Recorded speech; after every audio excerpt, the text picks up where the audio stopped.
Je voudrais rendre hommage à quelqu'un, à cet homme. Biram Da Abeid. Cet homme lutte contre l'esclavage aujourd'hui en Mauritanie. Je vous explique. En Mauritanie aujourd'hui, il y a plusieurs ethnies. Il y a les Wolof, il y a les Sandjaha, il y a les Soninké, il y a les Peuls, il y a les Hassaniya. Les Maures qui sont plus clairs de peau, qui descendent du continent maghrébien. Bon, les sources disent qu'il y a certains Peuls qui sont concernés. Ils se réclament aussi Touareg. Ce sont des gens qui vivent encore au 5e siècle en fait. Enfin, dans la tête. Depuis l'invasion arabo-musulmane du 5e siècle jusqu'à aujourd'hui, les mentalités sont restées les mêmes à ce niveau-là.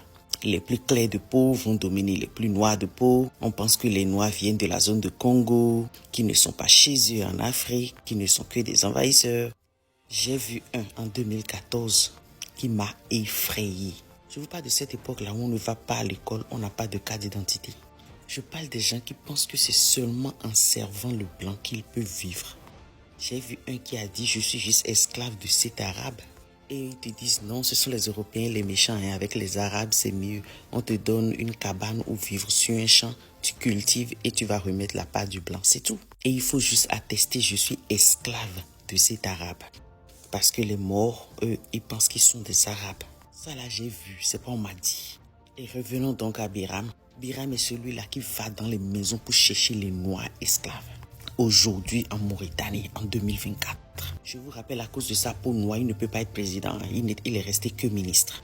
Je vous rappelle aussi que l'actuel président qui vient d'être élu ce mois-ci fait partie de ceux qui ont eu une grande majorité de noirs les années 80.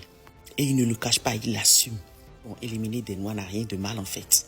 Biram lutte farouchement contre l'esclavage. Il est anti-esclavagiste, il est abolitionniste. Une lutte qui avait commencé depuis les années 1700 avec les Otoba, les Equiano. Aujourd'hui, en 2024, des gens continuent de faire cette lutte pour les égalités sociales, pour les égalités raciales. Biram a été détenu, torturé en 2010. En 2011, il est même allé en prison parce que certaines personnes pensaient qu'abolir une loi esclavagiste, c'est de l'apostasie, passible de peine de mort. À tout seigneur, tout honneur. Biram aujourd'hui supporte le mouvement panafricaniste. Chapeau Biram. Honneur à toi Biram. Moi c'est Georgia, rancunier et fier.